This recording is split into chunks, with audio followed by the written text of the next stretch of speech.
Hi, it's Adele Michael, and I'm back with another More Abundance Live. And today it's part 3 of clearing your abundance pathways. And we're going to talk about your abundance identity. So, day 1, we talked about trauma and its effects.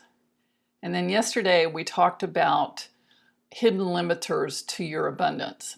And when I talk about abundance, yes, I'm talking about money, but I'm also talking about abundance in health, in love, in meaning, and in the ways you feel like you are of service and contribution to others. Because most of the people that I know and work with want to contribute to others.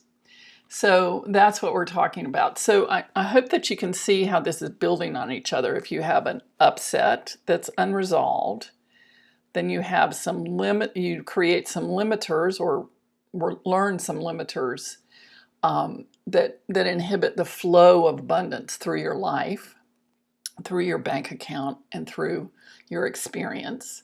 And so today we're going to talk about how that creates an abundance identity. So there are all sorts of identities. So for me, I identify as a white woman, single.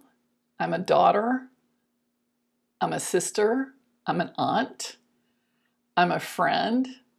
I have a graduate degree, a master's degree in counseling psychology.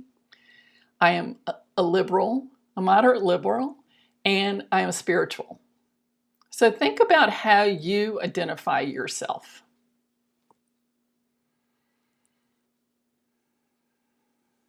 So an abundance identity is just another identity that you could have. How do you think about yourself in the arena of abundance, in health, in wealth, in love and happiness and meaning? So statistics show that lottery winners usually go broke within 3 to 5 years of winning a big amount of money. We also know that some professional athletes and some celebrities also do not really have the abundance identity to manage, grow, and have their money. So let's talk about why that might be. So if you're a lottery winner, and I hope that someday you get to be, you may have come from a place of feeling like I have to have somebody give me a whole lot of money because I don't know how to generate. And so I think what happens is a lot of times a lottery winner gets a whole bunch of money and they buy a house for everybody they're related to. They probably have relatives they've never heard of who want some money too. And they probably buy a car and go on a really nice trip, maybe quit their job. And then after 3 to 5 years, there's no more money left. If they had an abundance identity where they knew how to receive money, they had confidence that they could generate money, they knew how to keep money, how to grow money, how to invest it, and how to give it in appropriate ways, then after 3 to 5 years, they would probably still have their money. We know that professional athletes, their career, I think, usually lasts about 10 years. And if they throw big parties, have a huge retinue, have a mansion and a jet, and all the things that millions of dollars a year can buy, by the end of their career, they may not have the savings they need to take care of themselves for the rest of their life, and celebrities too. So that's what an abundance identity is. Those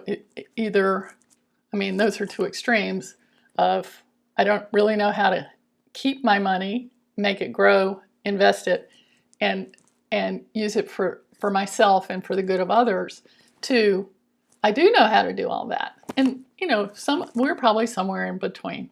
Okay? So let's test your abundance identity. Just notice how you respond to each one of these statements. Just catch how you respond. And notice if there's a glitch. If you go, I don't know. Just notice. So I'm going to say a statement for you. I enjoy the best that life has to offer. I enjoy the best that life has to offer.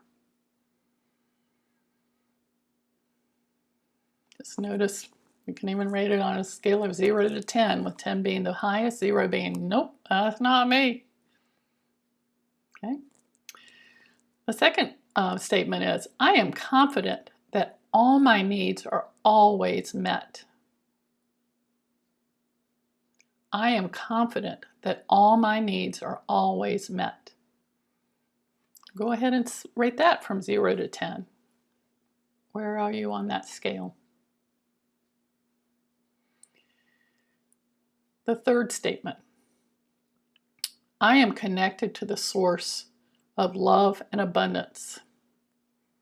I am connected to the source of love and abundance. How would you rate yourself on that scale? I am worthy to receive. I am worthy to receive. I think this is a big block for a lot of us women. It's hard even to receive a compliment and not try to shove it away. So I am worthy to receive. So if a compliment is hard to receive, money, wealth, health, happiness, it's all the same. You know, if you can receive one thing, you can receive all of it. The next statement is, I am so abundant that I can freely give from my overflow. I am so abundant that I can freely give from my overflow. So give yourself a rating on that one. And now just notice, did you have any glitches?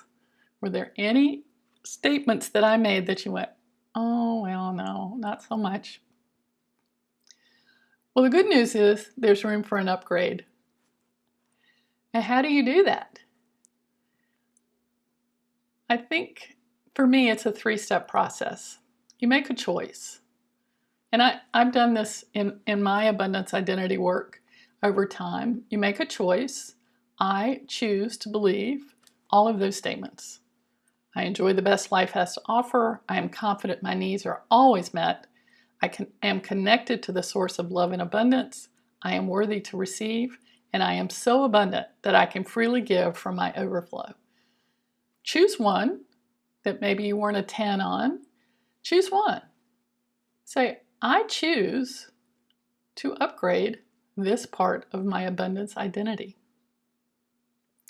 The next step is it takes courage, because you are developing a new identity and you haven't been there before. You have not been there before, so it's a little scary. It's like, this is uncharted territory. And, you know, much like the caterpillar that becomes mush in the cocoon before it becomes a butterfly, you do have to dissolve some things. So that takes courage, choice, courage, and then carrying through. So if you notice yourself kind of backsliding a little bit, it was like, wait, my choice was to believe that I am worthy to receive. For instance, if that's one you chose, I am worthy to receive. Let me choose that again. Let me have the courage to carry through and to notice where I can start receiving in small ways, receiving a compliment, allowing someone to give you a gift, and you don't try to give it away or give it back. You just say thank you and actually receive it.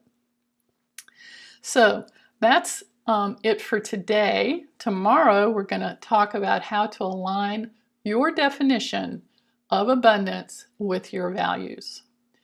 And the reason that's important is, you know, I don't know if you remember the show Lifestyles of the Rich and Famous, you know, with the mansions, the yachts, the jets, the great glam and the bling and the clothes. Yeah. For most of us, that's not the lifestyle we're going to live. I am never going to own a yacht. I am never going to own a mansion. And yet I can feel really abundant. Without that, I might want to rent a yacht for a week in the Caribbean. You may want to rent a mansion for a week for a wedding. Who knows? But to own it is not my definition of abundance. My definition of abundance is to have safety, a feeling of security, a feeling of connection, that I can create more abundance and I can flow more abundance, and that I can give from my overflow. So that's it for today. Thank you so much for joining me, and I'll see you back here tomorrow at 1 o'clock Eastern.